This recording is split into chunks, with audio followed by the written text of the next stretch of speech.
You are now tuned in to the Lineman Lounge, the world's thickest sports podcast, with your hosts, Mike and Evo. Come on, down, bitches. This is the Lineman Lounge. I am Mike. That is Evo. Wednesday night, and we are going to talk some defensive backs. But before that, we're going to dive into the report cards. We're going to see how everybody did. Evo, I believe your squad got good grades again. I know my squad did not. We're going to take a look at teams that went up, went down, how our squads did. But, man, long week, long time. Not that long since we've talked. We were just recording a podcast the other night. Went out just a couple hours ago on the talk. But, my man, how you doing? Doing well, brother. I'm doing well. Again, long days at work, tough times, having to write emails about the 5 things I did last week and everything in government. It's pretty cool getting to do that. Who doesn't love fluffing themselves up a little bit? That's always fun. But look, man, I'm excited. We got 57 days until the draft. Like we are, again, I'm going to keep hammering this home with this NFL schedule. 57 days until the draft, and we are in the thick of it right now. Like, scouting combine is going on, starting right now. You had teams and organizations and everything showing up over the weekend in Indianapolis, and they are out there right now doing podcasts. All the higher ups are talking. It is truly the illegal tampering season. Like, tampering's in full effect. Tons of rumors and different things are coming out. Lots of NFL news that's pretty exciting, and starting to kind of shape up how this offseason is going to go forward, which is fun. But how are you doing, Mike? How's your day been? I see a beautiful shirt on your chest. Yeah, man. So I had an okay day. I don't feel very good. But one thing that did kind of cheer me up recently is I got this shirt. So I had the pleasure, and we're going to shout out a couple people here. I had the pleasure of going on the 216 show with a friend of our show, Jared Bates, over there at Network 216. And he had asked me a question about mustard. What was my favorite mustard? Burtman's Stadium mustard, if I had a preference. Now, even this might be kind of not in your realm. Obviously, these are kind of more Ohio, Cleveland things. But also, you're not a condiment guy. You raw dog your food every chance you get. There's no condiments needed. So we like to keep it raw, brother. We do like to keep it raw. But it's just, for me, I love mustard. I used to be a Burtman's guy, but it's not consistent anymore. But Stadium mustard, always super, super consistent. And that's the way I answered the question. Well, Stadium mustard saw it. My guy, Bill over there at Stadium Mustard, also Marine veteran. Shout out to our Marine guys, Semper Fi. Thank you for your service, Bill. And also thank you for this badass shirt. It looks good. I mean, I fill it out pretty well. I'm kind of a thick boy. And it is comfortable as hell, man. It's that nice, soft cotton. So, yeah, shout out, Bill. Appreciate the shirt, brother. Just like you're being doused in a bucket of mustard, just covering you up, smooth, silky. Listen, we can talk promotion. I'll get mustarded up. I don't know that they're gonna be sold on that one, Mike. Might not be on their docket for marketing. Well, I think typically you'd want to be associated with a footlong, not a Vienna. So yeah, true. Though the Vienna could use an extra flavor to cover up what I traditionally view as dog food. I always got my dog Vienna sausages as a fucking treat. So, and meanwhile, my fiance just loves to eat them raw out of the can. I can't do it, dude. I don't know how people eat those. Sorry, Vienna sausage. We're slandering you right now, but I don't like it. Yeah, I don't know that Vienna sausage markets whatsoever. They probably don't. It's just take it or leave it. It is what it is. Potted fucking meat. Awesome. But yeah, look, scouting combine's going on. A lot of stuff to go over today. We're going to be going over, like you said, the NFLPA's report cards, but some stuff has come out since the combine has started. One of the big things, Jim Nagy, former NFL scout, he also runs the Senior Bowl. He's actually going to be leaving the Senior Bowl. He took the job as the GM of the Oklahoma Sooners. So since the Senior Bowl's been around, Jim Nagy's been running this thing, and he's done a phenomenal job. Obviously helped a lot of young men in their careers. He's helped a lot of so many things outside of just like the game itself.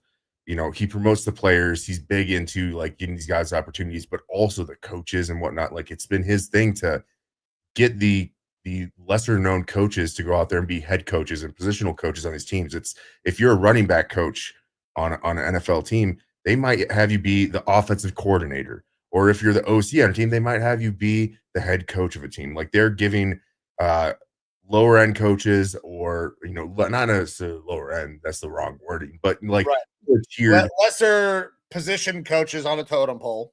Give them opportunities to get in these spots.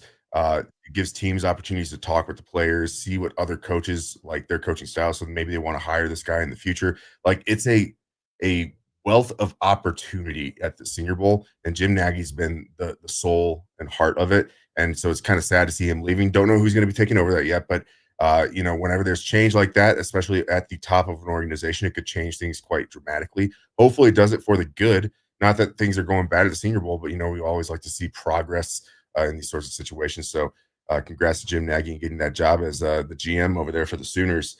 Yeah, hell yeah. Kind of stinks that he is not going to be running it. We're going to try to hopefully make it down for next year's Senior Bowl. It would have been cool to see the way it was run originally, but I guess our first experience can be the first experience without Jim Nagy as well. Yeah, I'm basically committed, bro. I'm fucking going whether you're going or not. I told Amber the other day I'm going. Nice. Well, look, I don't expect there to be like a dramatic change. Yeah. At least not in year one. Like new person's got to take over. And it's probably going to be someone that was like his assistant or second in command, anyways. But either way, change is coming with that. Another thing that kind of got put out today, not necessarily with NFL football, but it definitely could trickle into the NFL. And there's words that it's going to be talked about at the league meetings. Onside kicks. The onside kick is like the most boring part of football, right? It's such a low win percentage. Doesn't work. Well, the UFL came out and said that they are changing it. No longer is there going to be onside kicks in the UFL. They are moving to in the fourth quarter. If your team is down, you can elect to run a special play. The ball gets put at the 28-yard line, and you have a 4th and 12 play. You convert, you keep the ball. All right. It kind of makes sense, kind of doesn't. 4th and 12 seems a little bit short as far as a line to gain for me. NFL has talked more about 4th and 15, 4th and 20 with some of the stuff that they're going to be bringing up in their league meetings. 20 is too long, man. That's way too long. It is difficult, but you are going to see a higher success rate, I think, than you will with onside kicks. Okay, that's true. But that's, I think, the probably correct zone is that 4th and 15 type of area. Because if you don't convert, you more likely got some sort of yardage. You're putting the opposite team generally in field goal range. They're at that mid field goal range. If you do convert, though, it's not like your team is now, the offensive team is not in field goal range. You still have, if you get exactly the 12 yards, again, going from the 28-yard line, you're at the 40-yard line. You still have 60 yards to go, which is doable, but it's also not putting you immediately in scoring position. I think that immediately creates excitement. You have excitement once again for what was the onside kick, which wasn't fantastic before, got even worse this year. The NFL kind of needs to get off their whole thing where it's like, hey, we have this, 55 minutes of intense, insane football. Guys are getting jacked up. Now we want to worry about player safety, though. Onside kick, that's just too much. We've taken it too far, so we have to change up the rules. No, let's have something exciting. Let's have something fun. And the word is, it's going to be discussed at league meetings about possibly adding this into the NFL, at least in the preseason. That would be fantastic. Like you said, the onside kick is so low percentage. Like, it's really cool when it does happen.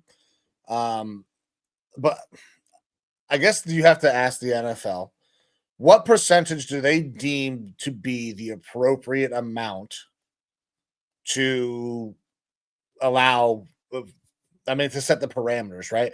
Because there's going to be a percentage, like 4th and 15 and 4th and 20. There's probably a 20% completion, like whether you make that or not, difference. So what is the number? Do they want it to be around what it was when onside kicks actually fucking worked?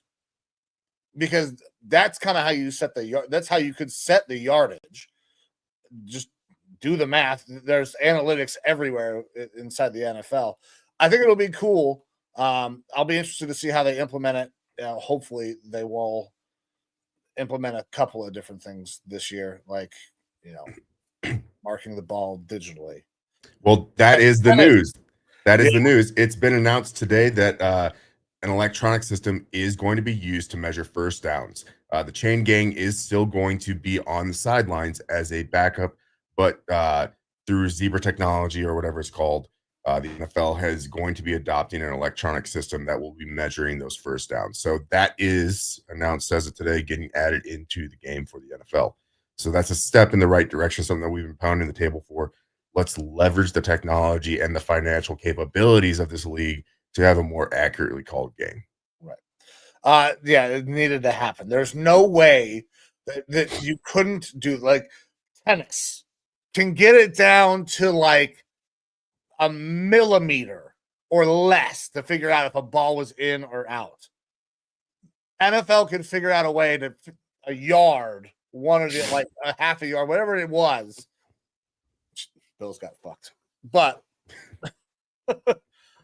yeah, but either way, that is added in, so that's some good news that has come out. We've also had some interesting news stories happen. This one I might have heard about a little bit more just because Kirk Cousins was in my spectrum of knowledge a lot more for a while, and so it still gets talked about in Minnesota sports. But an interesting story came up. Now, if you weren't tracking, the Falcons did lose a draft pick in this upcoming draft. I believe fourth rounder for the tampering with Kirk Cousins. But it sounds like some of the issues with Kirk Cousins and the team aren't completely over. So Kirk Cousins spoke very recently in a press conference about his future with the Falcons, if he thought he was going to stay with the team, whatnot. And he's definitely kind of pulled back. Apparently, there hasn't been conversations between him and the front office really at all. But, he's obviously getting coached by his agents and whatnot on things to say. Asked about his season and having a down year, you kind of expect what he's going to say. He's not going to say, yeah, I played like ass this year. He's going to have to point towards something different as to why the play was bad. Now, the Achilles definitely could be brought up, but he actually specifically said in week 10, against the Saints, he sustained a shoulder elbow injury. All right. Which is interesting. Week 11, he did show up on the injury report with a shoulder elbow injury initially. And then that designation was removed, and they asked why was it removed. And in a press conference in week 11, or when talking to reporters in week 11, he said it was a clerical error. He lied. He must have forgotten about that because in this recent presser, he said, no, I was dealing with a shoulder elbow injury or something like that, which you are required to say whatever injuries you have and put them out there, right? Well, why this is kind of getting brought back up, especially right now, is you have all the NFL ownership, GMs, head coaches here at the Combine. Falcons GM and head coach were asked about this, and they both said, we had no idea he was ever injured in week 10. So someone's not telling the truth, and it's probably a mix of both sides, right? Some shady shit going on. So I think if the NFL really wants to get into this, they could probably find that there's some sort of malfeasance going on. I'm sure that there was probably some sort of injury, and Kirk Cousins asked to be pulled off. Don't let him know about my injury. And now he's going to try to use that as a little bit of a scapegoat to why he had as bad of a year as he had. And the Falcons were on the same sheet of music as Kirk was back in week 11 saying, okay, we'll remove you and we're going to act like it was a clerical error. And now that Kirk has accidentally spilled the beans, the Falcons are still on the old sheet of music saying, yeah, it was a clerical error. When in reality, he probably had maybe a little bit of a shoulder, elbow injury or something like that. And it probably wasn't that severe because he was removed from the injury report. Either way, shenanigans down there in Atlanta, something to kind of keep an eye on.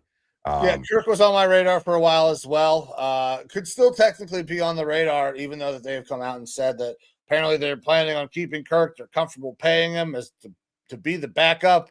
which is nothing but a big fat fucking lie, trying to posture to hope somebody comes in with a draft pick to trade for Kirk Cousins.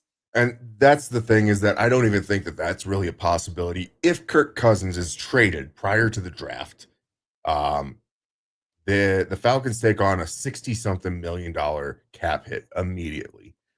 If he's released as a post June 1st designation, though, they're able to take something like a $20 million cap hit this year and then a $40 million cap hit the next year. The 60 million is just something that they can't contend with. So if they were to trade him prior to the draft this year, they're really in a tight spot.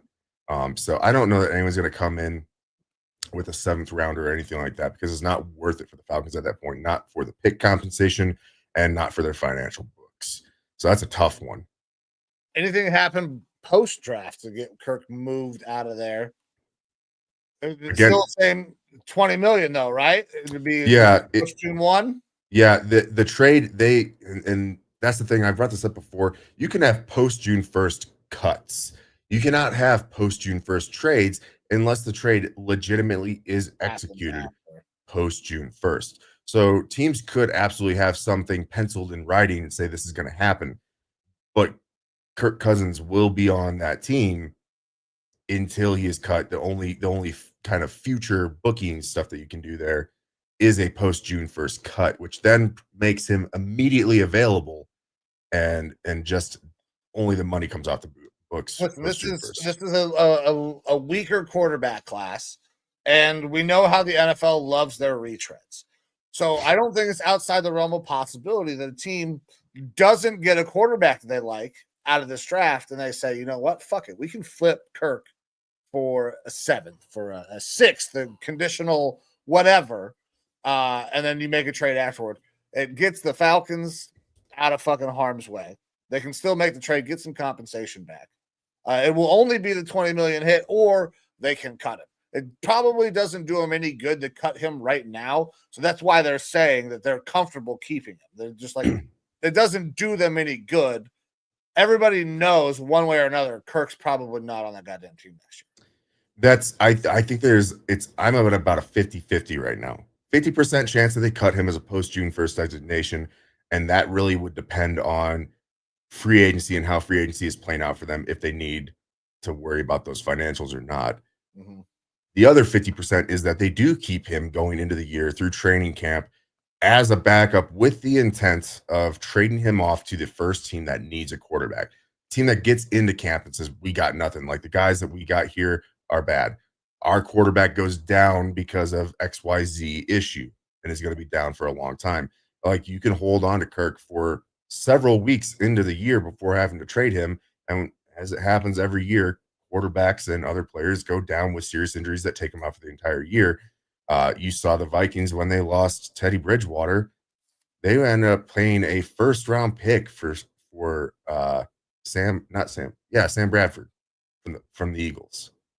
Like, Sam Bradford, who was an okay, average, whatever quarterback, they were able to fleece him for a 1st-round pick.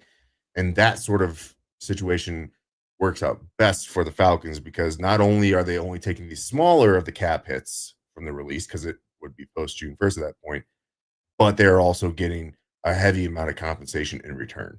So my guess is that it's probably going to lean a little bit more in that direction. The Falcons had already planned on having Kirk Cousins around for the next 2 to 3 years anyways. So they're going to keep him on the books initially until they can hopefully try to trade him for at least something after June 1st. All right. Brother, you got anything else you want to go over before we start diving into report cards? Yeah, a little bit more quarterback news type of stuff. So one, Adam Schefter today had a little bit of a report about your team, specifically with Cam Ward. A lot of draft speculation has been that Cam Ward, considered the best quarterback in this class by many. He might go number 1 overall to the Titans. He might fall a little bit. It depends. Any one of those teams in the top 3, Titans, your Browns, or the Giants, are going to be looking at quarterback, and they might go with a guy like Cam Ward. They might go with the Shedeur Sanders. But it's been heavily postulated that your Browns would be looking towards a guy like an Abdul Carter or maybe a Travis Hunter. if you end up moving on from a Myles Garrett, obviously the edge becomes a big priority for you. But Schefter reported today that apparently Cam Ward is like one on your guys's big board right now.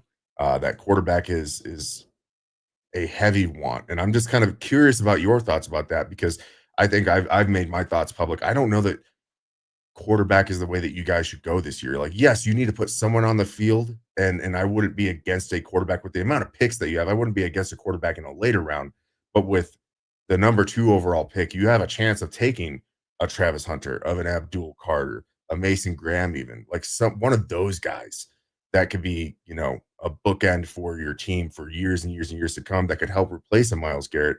Whereas if you get a rookie quarterback, you could be thrusting him into just a kind of a bad situation, which usually is a recipe for disaster. That's always been my thought with it. But I'm interested to hear what you think. I know that Cam Ward, you're kind of a fan of his play style, right? So I like Cam, yeah. So he's got a live arm. He's very, very athletic. I like Shedeur more for the system that we're going to run. Right? If we're going to run Kevin Stefanski's system, I think Shedeur is the perfect fit. I like Cam. I think when we started watching college football this year, I was like, man, this Cam Ward kid is electric. And he is. His ceiling is higher than Shedeur's, but I think his floor is also lower. If he does not go 1, which is entirely possible, I think Carter 1 overall is starting to catch a lot of steam. People are starting to use the word generational, which we'll talk about that word being tossed around a little bit later. So if he doesn't go and we have our pick, I think we have to go quarterback. You can't have both of them there. 2 different styles and not pick one of them. Because at that point, what are you fucking waiting on? You can't have them both there because I think Shedeur will for sure be there. Cam Ward's the other one that looks like he's going to go potentially number 1. Yeah, Shedeur's kind of taking a bit of a drop right now. The word around town is that Shedeur is seen a lot more similarly to talent level of Jackson Dart now. That delta is not that far off. It'll be interesting to see if and how far he falls. I don't know that he'd make it past a 6 there with the Raiders, but Cam Ward, I absolutely expect will be gone in the first 3 picks. Yeah. So if Cam Ward's available, take him. That's how Mock 1.0 went. I even said it. He's there. You got to take him because the ceiling is so high. Now, you hope that you can coach some of the bad things out of him. He is a dynamic playmaker. Sometimes you don't necessarily want that, especially in Kevin Stefanski's offense. You need somebody who is in rhythm, on time, on target. That's one of the things that got Deshaun in so much trouble was holding on the ball for too long, not playing within the rhythm and the system of the offense. Baker did it pretty well, but Baker would force things a lot of times. So you need somebody who is smart with the ball. Cam at times pushes the ball because he has a fucking cannon arm. He's massively live arm. I don't know if you've seen any of the stuff that he and Shedeur are putting out on Twitter, like their workout videos, because they're working out together. And Cam is just fucking giving it to Shedeur. He is Shedeur's a good sport, but man, Cam competes and he throws a good ball. Yeah, look, of the 2 of them, Cam is absolutely the more toolsy quarterback. He's got the stuff that you want to. It's not really a comp there. To the point that Shedeur Sanders has basically said he's not going to be participating in the workouts during the combine. He's going to go and interview with teams, more selective with the teams that he interviews with, because I think he really wants to gear himself towards those top 3 teams as much as he can. He wants to be one of those top picks. Whereas Cam Ward hasn't come out and said one way or the other whether or not he's going to be working out. I think he is leaning towards putting on display some of his talents out there at the combine, which we always like to see. You understand why players don't. If they're injured and things like that, it makes a ton of sense. Some of those guys like Abdul Carter, who is also recovering from an injury, I don't know that it benefits him at all to go out there and do any of the workouts, even if he's fully healthy, because he is going to be one of those top 3 picks, basically, barring some sort of a hysterical media, news story that comes out that he's doing something very salacious outside of football or something like that. And at that point, the combine isn't going to help you get out of that situation. So no, I get it for those sorts of guys. Combine has shined light on people when those situations have shown up, and it's gone nothing but bad. Yeah. But for Shedeur, like, to not go out there and and throw, I think is probably like it's a little bit of an indictment You because don't some of the think stuff that so? we I really already don't, man. that Nobody throws at this fucking thing anymore. These guys are going so they can interview. Almost nobody is going to compete anymore. And the only guys that are, they can either bench a fuckload or they're fast as shit. That's the guys that are competing. The quarterbacks and those dudes, they're running on air, they're throwing on air. Unless you just want to show that you can let it rip for 70, like they're not fucking out there competing anymore. Well, hearing from one of the GMs today when kind of watching some of the scouting combine stuff, and the GMs like to see the guys go out there and actually compete. For Uh, sure. But they don't do it made it. anymore. Nobody They has. said it's akin to you get pulled over and the cop says, "Hey, I want you to blow in this tube," and you say no. That it's your right not to do that, but it makes you seem kind of guilty. And for him to not go out there and compete, it makes him seem a little bit guilty having to go up against Can other throwing. armed competition. As of right now, it sounds like he is, and that's kind of part of it. And look, everyone that is out there at the combine who's got a team logo on their shirt that is out there for an organization, they already know the strengths and weaknesses of these guys. Yeah, for But sure.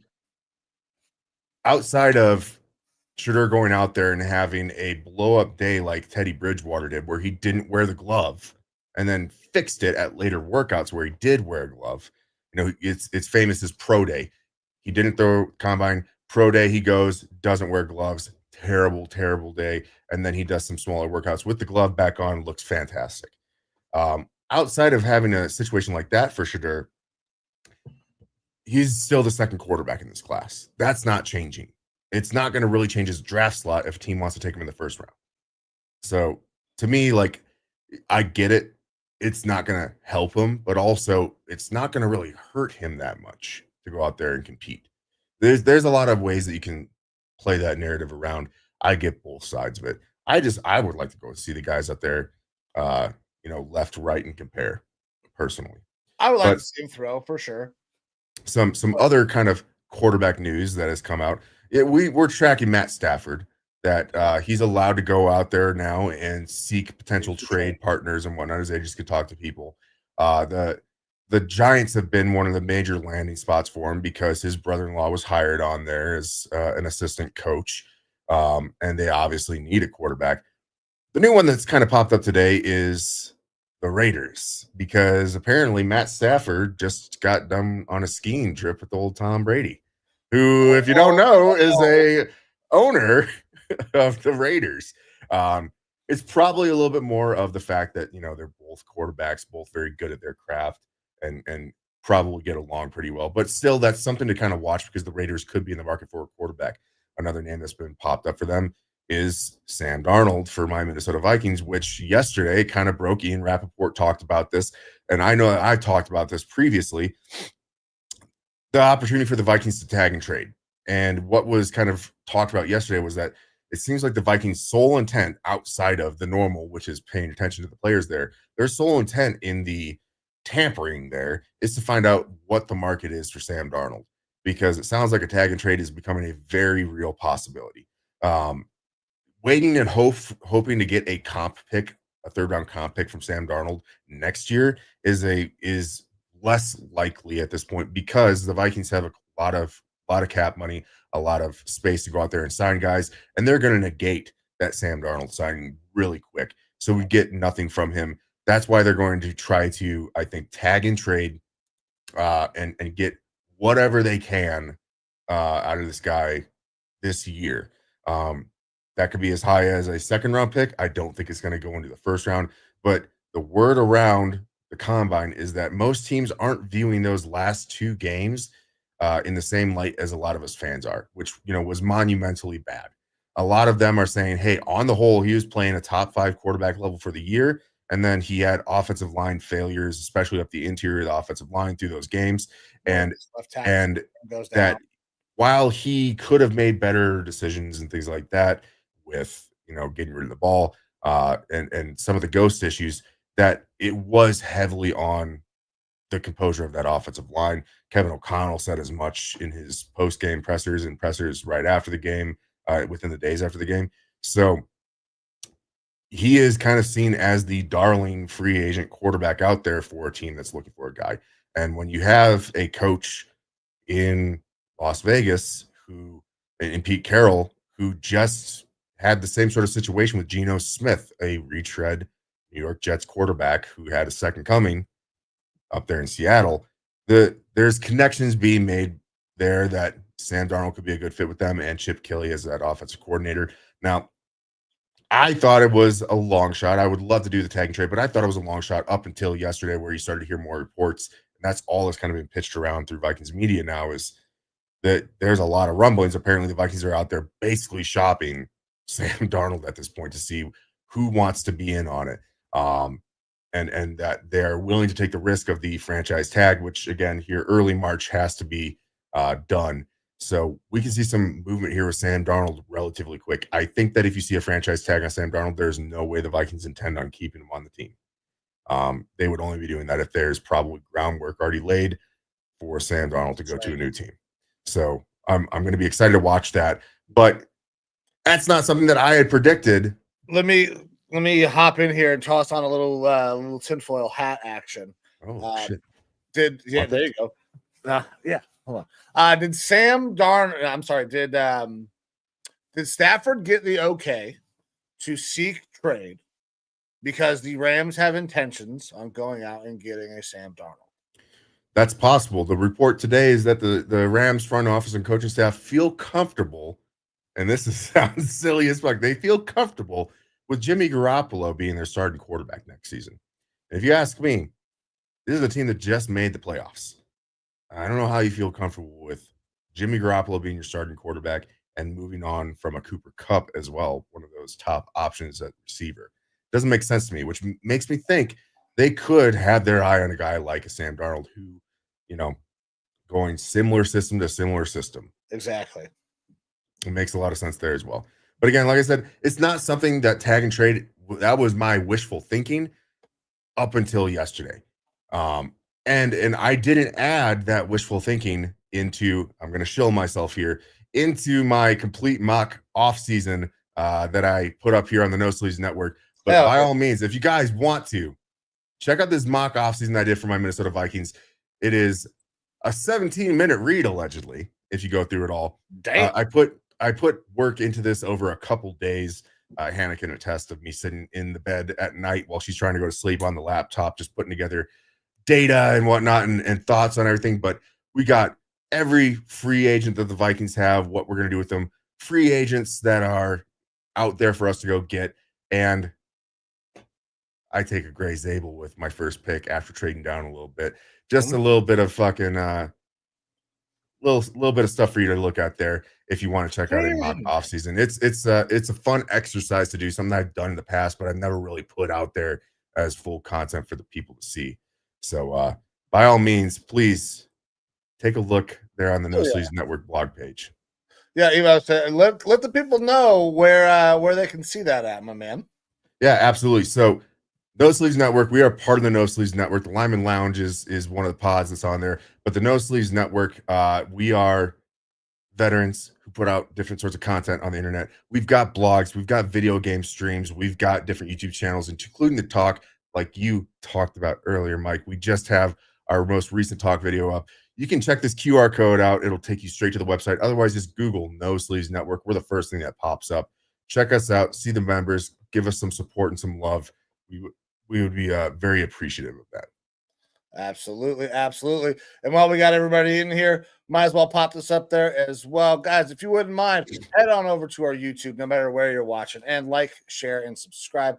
It would mean a great deal to us. But with that, Evo, my man, I think we're done chilling the things to get people to watch. Are we ready to start talking about the grades? Because I'm ready to start getting angry and yelling. Yeah, absolutely. All right.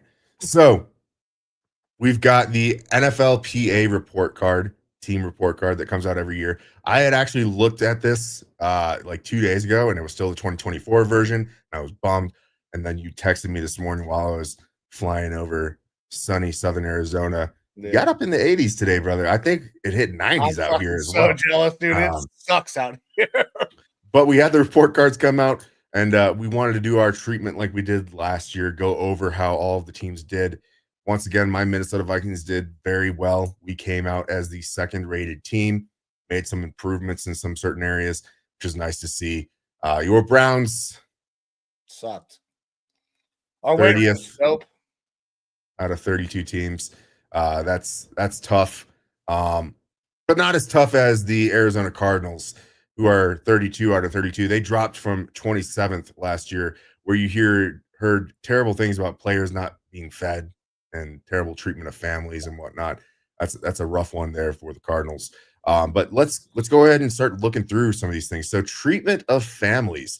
Vikings top in the league here with an A plus. Your Cleveland Browns, Just keep on scrolling, homie.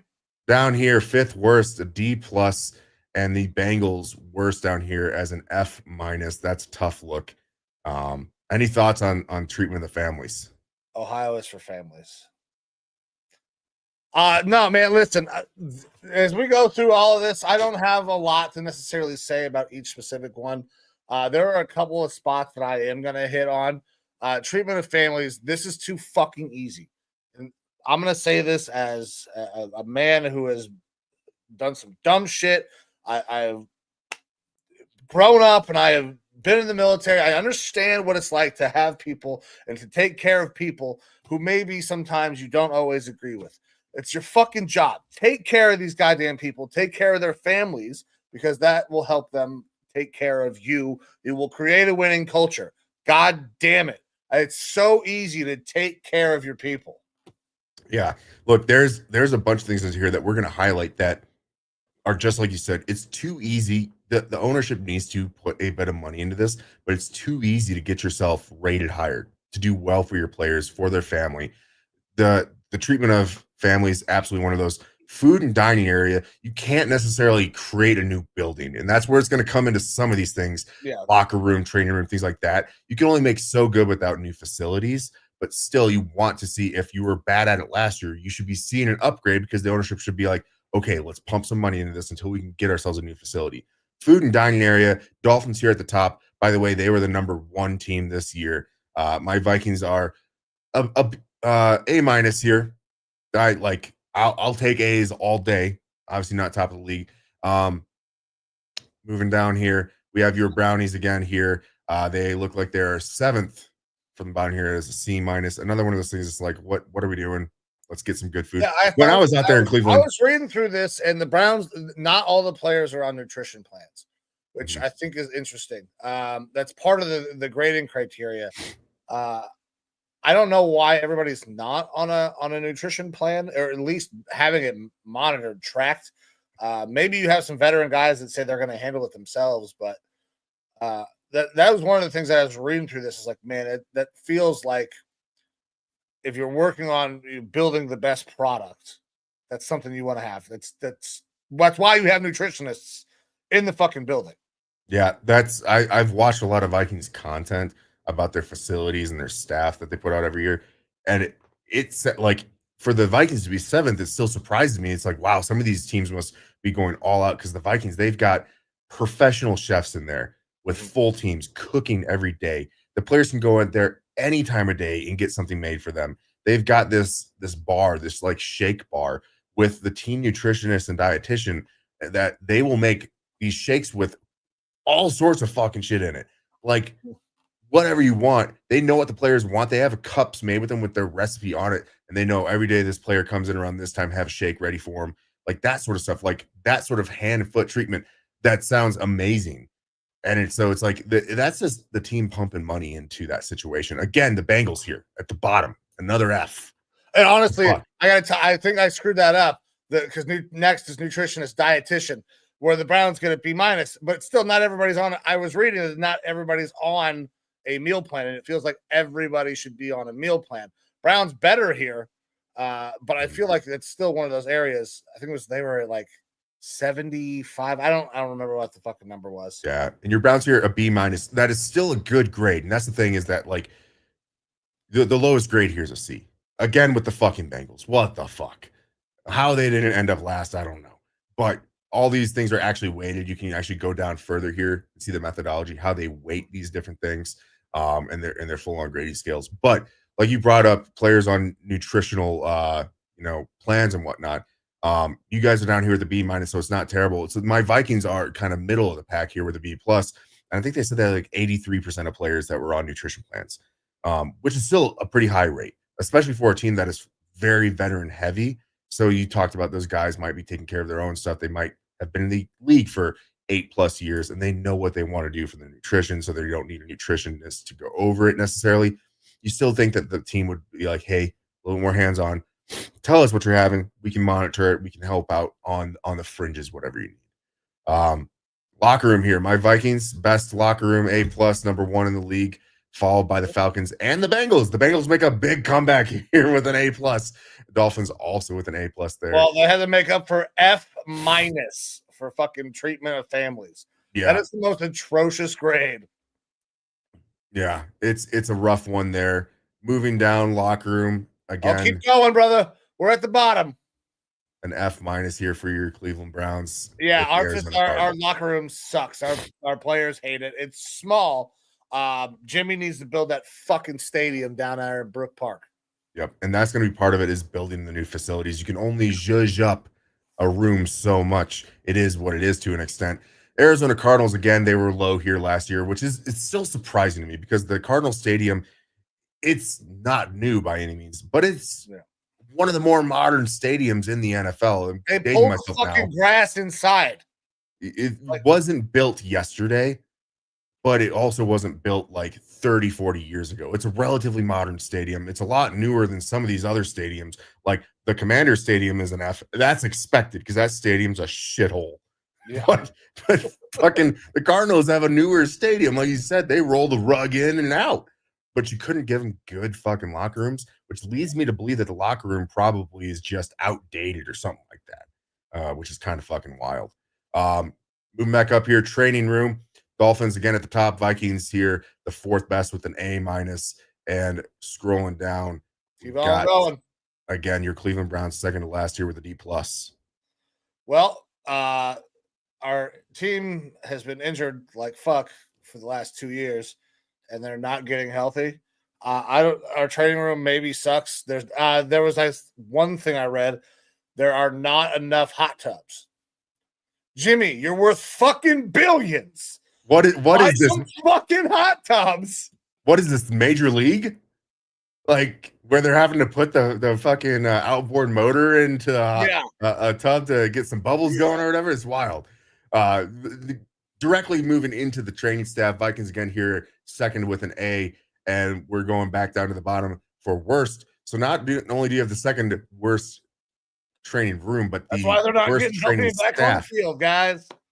And look, it's a C-. That is a average to below average grade. C's are average, right? C's get degrees, but when you're last in the league, staff should never be a problem, right? You just have to pay good professionals to be there.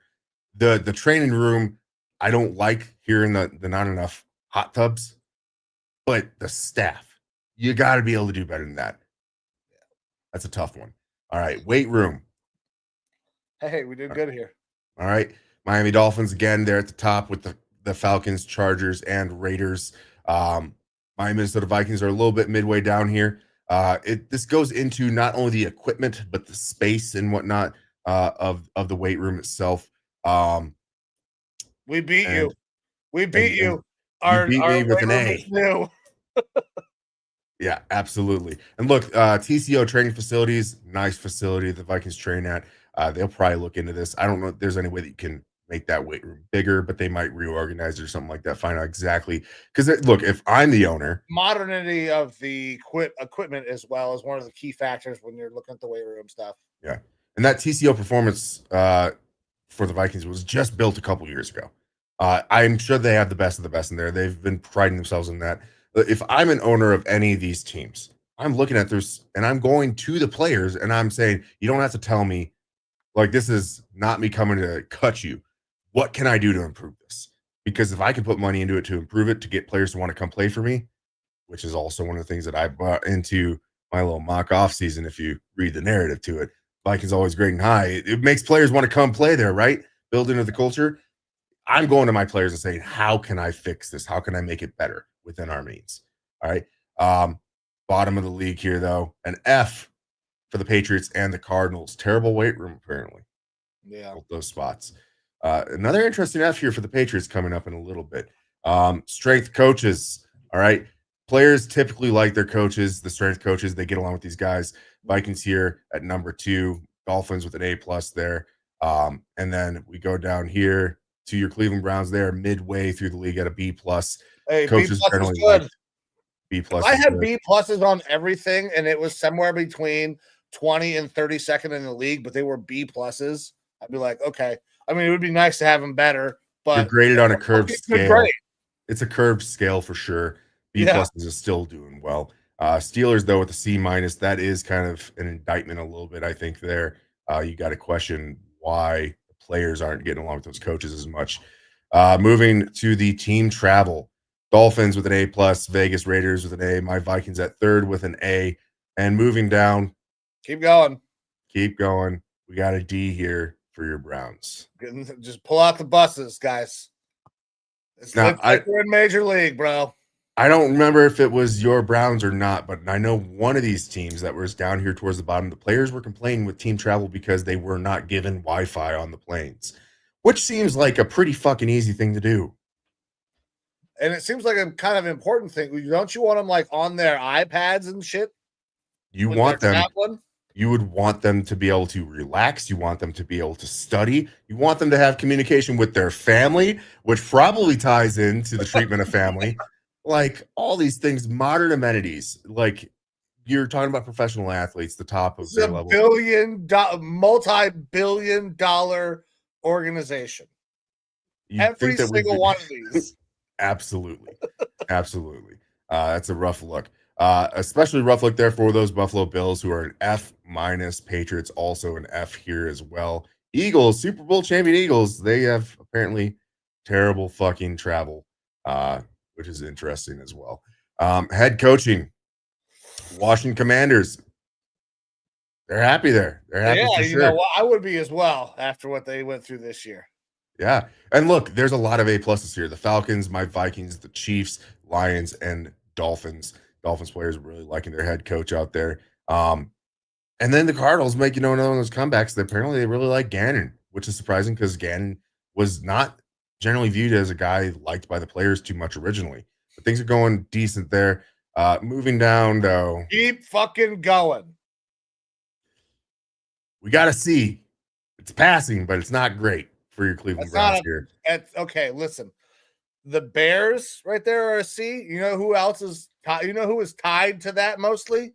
Eberflus. Oh no, these are grades from last year. So Eberflus, who was fired.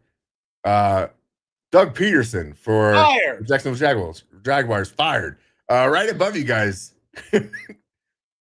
Fired. Ravens, okay. Okay, well, you got Harbaugh. He's an asshole. His name's Harbaugh. He's an asshole. I get it. Yeah, but look, typically if you're down here in this bottom group, it makes sense that your coach would probably be fired. They're not liked by the players. Which is weird because I assume Stefanski was generally liked by the players, though the players probably, maybe they like him, but they're not liking the production. The report directly said that they felt like that they did not have accountability and that there was poor time management. I wonder what the fuck that was tied to.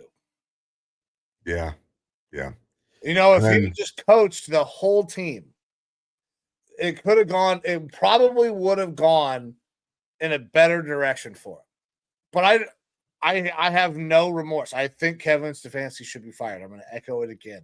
I said it when Jason Lloyd's fucking article came out. He should be fired. He didn't coach the most important fucking position on the team like he would coach everybody else. It is asinine. Fire him. He's a schmuck. Again, it's been a rough go there for him for sure. He absolutely, when he is fired, will get another job. And I think that he's one of those guys that could be looked at as a future head coach again at some point in time. It's just got to be with like the right ownership and the right GM situation. Because I think everything right now with your Brownies is kind of toxic from the head up. It's rough. But moving on to ownership, speaking of head up, we got 3 A pluses here: the Dolphins, Vikings, and Falcons, all A pluses, and a good fair amount of A's here until we drop down and where are you buddies? Oh, right here, a C plus, which I guess is a little bit surprising to me, given some of the other grades that you guys have gotten. And Yeah. I know some of your thoughts, some guests' Jimmy's thoughts on willing to ownership. spend money. That's the reason that's that high. Spend money on what? Just the Like, player? Deshaun Watson's getting all that fucking money. Front loaded, guaranteed fucking money. That's rough. But then we get down here, got a D for the Patriots. Yeah. That's when you ain't winning, Robert Kraft isn't your buddy anymore, I guess. Yeah, so that's the way all this shit works out, man. The whole Patriot way, that shit doesn't work if you don't win. Yep. Like, nobody wants to have no fucking fun on top of lose. Yep. And then we have Woody down here with the New York Jets at the very bottom. NF. Hilarious. Surprise, surprise. When you don't have the old Washington owner in here, someone's got to be last. And Woody's a good candidate for that. Right next to him, Carolina Panthers, that's expected as well. Yeah. For sure. I'm surprised. Well, okay, so Woody, I think some of the things that happened to Woody this year it just perfectly plays out that's what happened. But I could have seen Khan being the worst. Tepper for sure, especially slinging drinks at motherfuckers. Tepper can for sure be the worst. Yeah, for sure. But those are your NFLPA report cards. I suggest you guys go out there and check those out. But now we're going to be moving into defensive backs here, Mike. Talking about some defensive backs. We got the combine, like I said, going on out there in Indy right now. And we got to look at some of these players that are going to be out there competing, maybe some not competing, and talk about what we're thinking about with defensive backs as a whole. So that's safeties and cornerbacks. Cornerbacks can be broken down into that outside corner, nickel, slot, some hybridy type of players. But you ready to jump into this, buddy? Yeah, absolutely, man. And then we can start right there with player one, right off the rip. This is the guy that everybody's going to be talking about when we're talking about the cornerback position. We've had some conversations about Travis Hunter so far. I believe that if you really want to maximize his potential, using him on offense, strictly on offense, would be a great way to get the ball in a playmaker's hands more often. That gets you more points than a corner gets you. But I also think that if he decides, if teams draft him to play corner and he just plays corner, he's going to be really, really fucking good. I know, Evo, you're going to have some disagreements, but we're going to talk about that, man. Travis Hunter is one of the greatest athletes in fucking college football history. You can say that he wasn't the best at either one of the spots, but like it takes so much fucking skill and effort to play those two positions that I think it's impossible to be the best at both of those simultaneously. Like nobody has ever really fucking done that. So the fact that he did it, he's top 5 in both of those is spectacular. And then when he goes into the NFL, he's going to have 3, 4, maybe 500 less snaps on his body every year because he's not going to be playing both sides of the ball. And they're not going to be running nearly as many plays because the NFL just doesn't get as many plays as college football does. So if you kind of lock him down and say, no, man, you're a fucking corner, and he just sticks to being a corner all the time, he's going to be special. He can run with anybody in man. He's long strider, great makeup speed.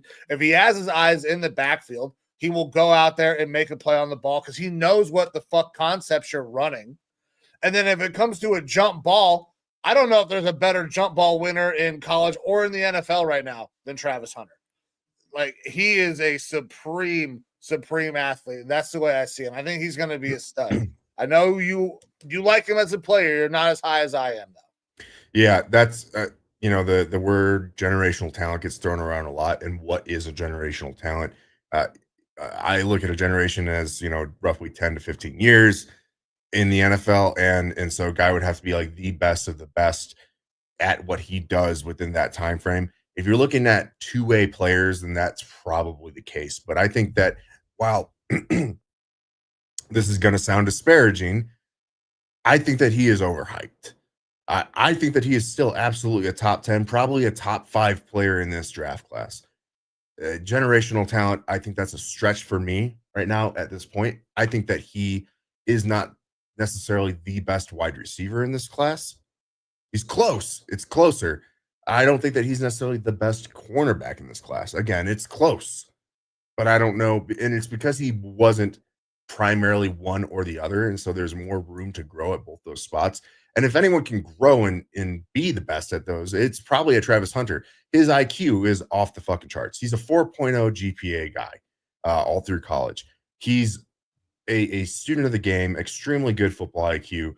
Now, like you kind of said, I think that if for the NFL, if he wants to make money and you want to see the most wins above replacement, it is probably putting him as primarily a wide receiver because you really can't moonlight as a defensive back outside of maybe being a safety or an extra safety, specifically on high leverage plays. If you play him as a defensive back, that's the better position for him, where you can then have him moonlight as a wide receiver, get those 10 to 15 snaps per game, especially on important plays.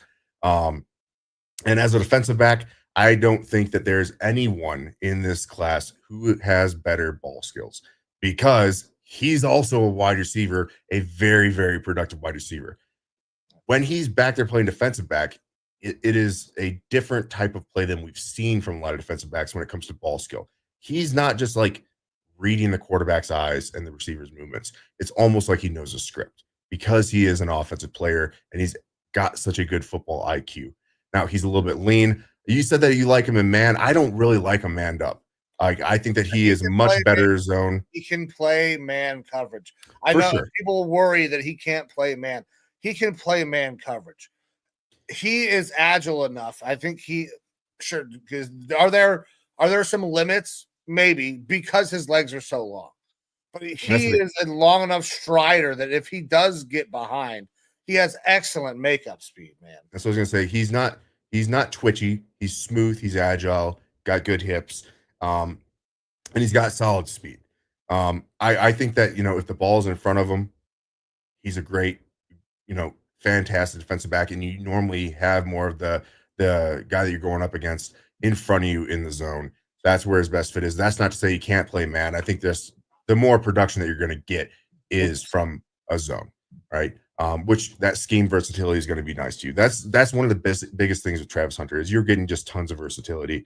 Again, it sounds disparaging, but I'm not as high on him as some others in the media and GMs and things like that might be. And that's not to say that I don't think that he's a top 5, top 10 pick in this draft, because I do. I just don't know that he's like some sort of a lock as the best player in this class. And it's interesting because the top of this class is kind of weaker with the amount of blue chips. You typically hear Travis Hunter, Abdul Carter, Mason Graham, and from there, that's kind of your blue chip territory. There's a couple guys that get talked about otherwise, which, 3 isn't bad for blue chip players. 5, 6, that's a little bit more what we're kind of used to being in that realm, though. So I like Travis Hunter. I think he's going to be great. But I think that defensive back is the best way for him to go. And he is probably right up there with being about the first or best defensive back in this group. I honestly like him almost more as a safety, but I don't know that you're going to be taking him primarily to be a defensive back and have him play safety. Like, I like him better as a safety than I do as a corner personally, but this would be too high to take him as a safety. If you take him as high, you're taking him as either a wide receiver primary or a cornerback primary. Yeah. I don't know, man. I guess you could he could always age to safety. It happens to a lot of really good corners. Absolutely. So, all right. Who do you got next on your board here, Mike? Oh man, so my guys are not in any particular order, but I mean, the next guy I have right here, Will Johnson. We could talk about. There's a lot of dudes in this fucking draft class that are like big physical corners. Will Johnson is another one. Really good ball skills, but is best in off coverage. Can play man, but like he is a dude. If he sits back, reads, reacts, and drives on the ball, I think he's way, way better. Is susceptible to getting kind of double moved because he's always looking to undercut routes. I think was 5-6 pick sixes over the course of his college career, a really, really high number. He's kind of always looking for that. Pretty decent tackler, but like there's a little bit of whiff in there. There's a lot of whiff in a lot of these guys this year, though. You don't have a ton of dudes that are necessarily willing tacklers. You got a couple. You got a couple for sure. I would not put Will Johnson in that category. I wonder if the drop in production is due to just a drop in talent overall at Michigan over this last year. That defense was really fucking good last year. They were really good the year before. I mean, his grades are still not bad, but I mean, he is a big physical corner. I think is going to make a team very happy. I just don't know that I have him really high in the first round. I think bottom half of the first round into even the second round is where I'd have Will Johnson. And for me, Will Johnson is my number one corner in this class, actually. Yeah, I love him. 2024 was a rough year, but if you look, he only played 6 games. It was well known he was playing hurt through these games. And there's talks about not only the injury, but is there the natty hangover, which happens to some players, most notably in recent memory. Derek Stingley went out there, had a fantastic year, and then his next 2 years in college before he was going to be eligible as a junior just kind of were down years compared to that first year, and now he's one of the better cornerbacks out there in the NFL. And I don't like the natty hangover thing as much, but obviously you can see he played 6 games. None of them were particularly good. If you look at the 2023 tape, some of the things that you talked about where he can kind of be whiffy with tackles and stuff like that was not the case in 23. He was fantastic. Part of that, it could absolutely be the talent that's around him, dropping his grades. You lose some of that talent and more onus gets put on your shoulders. But look, for what I have is awesome size for playing the position. He did play nearly the entire year hurt. He has outstanding instincts, anticipation, and IQ, some of the best anticipation in this class. And he's one of those cornerbacks, if he's playing like he did in 23, he has game-changing capability with those pick sixes and the ball skill that he has. There's some questions about his long speed, which in 23 looked good. Didn't have a problem.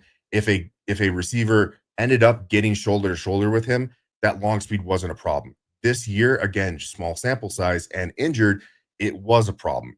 That's why his man coverage grades, as you can see here on PFF stuff, is so low. Like when he played in a zone in 24, he did okay. If he kept the guy and the ball in front of him, it wasn't a problem. Yeah, when he's going forward, he's great. But that's the thing, is that this is the first year that we've seen that. In 22 and 23, not a problem.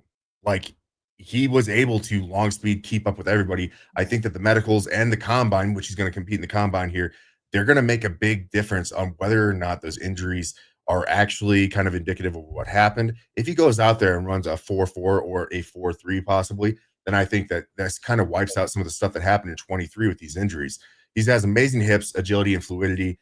One of the best tacklers at the cornerback class in 2023. And that went way down in 2024. He just looked more sloppy. And a lot of people are leaning towards, hey, he was injured. You see that by him playing 6 games here. And despite that, in those 6 games, still had 2 interceptions, still had some production there. To me, I focused more on that 23 tape, and the 22 tape apparently looked as good, if not better. He's my favorite corner in this class, assuming those medicals do check out. Because 24, like I'm willing to not completely just discard it, but I can understand you see players have down years when they're hurt.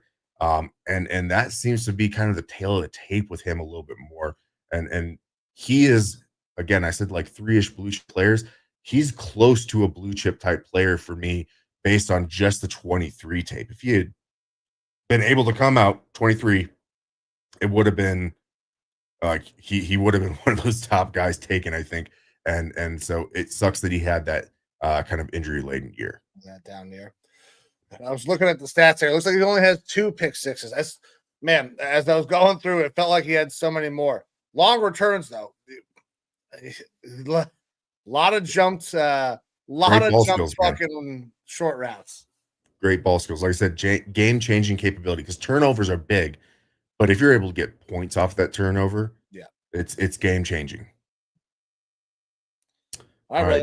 Jahdae Barron, you got anything on this fella here from Texas? I do, man. So I like him, and we're talking all DBs today. This is kind of that a tweener, your big nickel slot corner safety type, perfect for teams that want to run a big nickel, like the Browns tried to do a couple years ago. Guy won the Jim Thorpe Award, top DB in college football, excellent zone fucking corner, position versatility.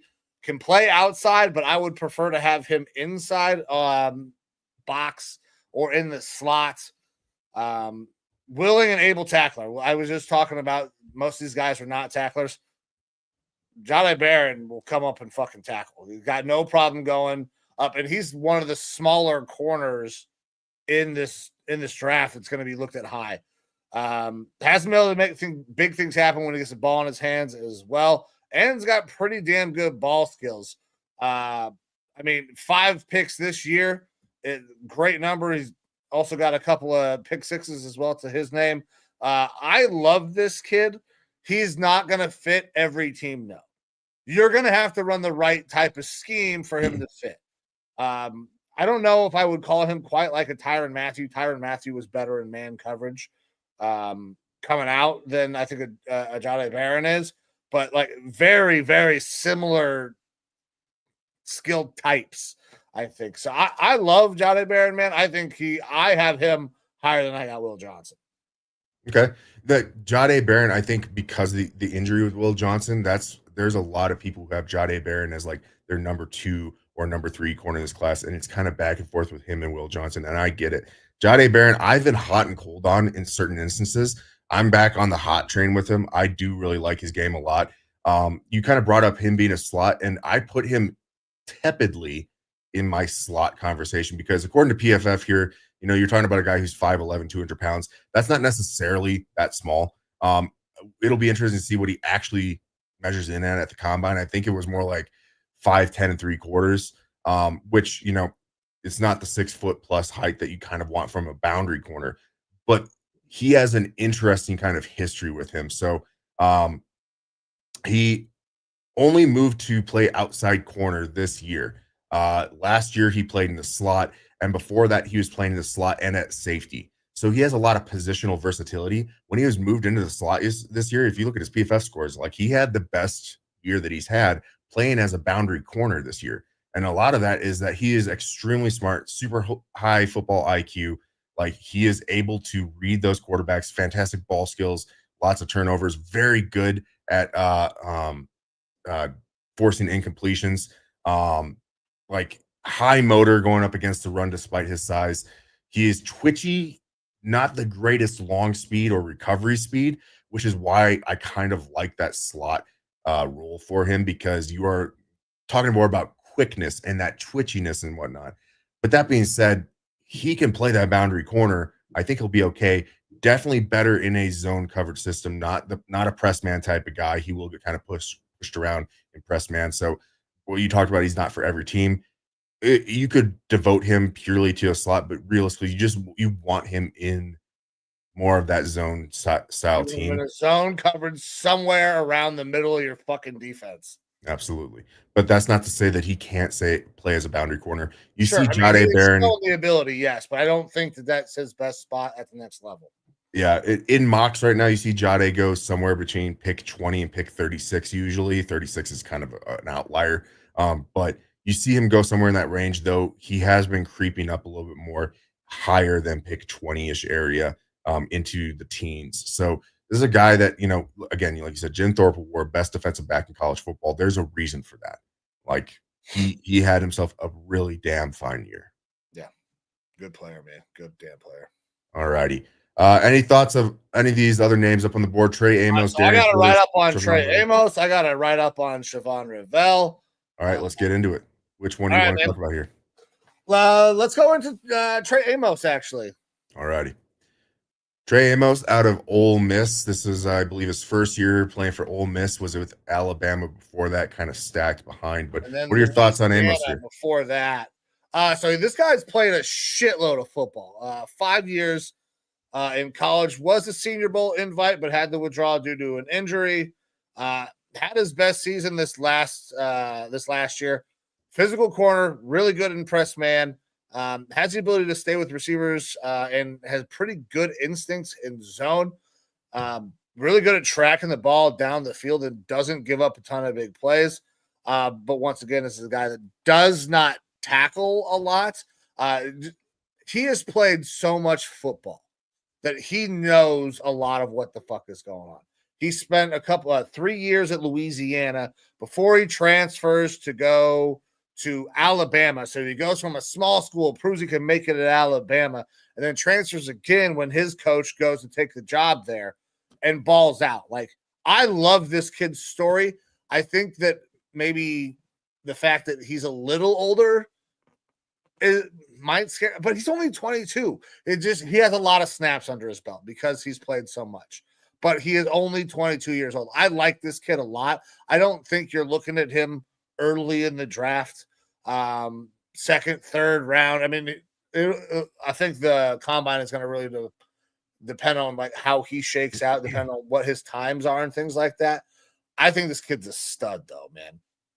Yeah, he kind of creeps into the first sometime. Otherwise, like he's a top 50 pick player for me. Like I don't see him ever getting out of the second round. Okay. He does not blow me away with anything. I think that he is the highest floor cornerback, though, in this class. Like, he does everything very good.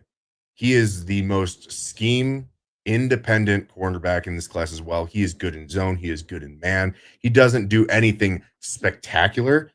Like I said, he doesn't blow me away. He does everything really good. This is like perfect starter number 2 cornerback type of guy.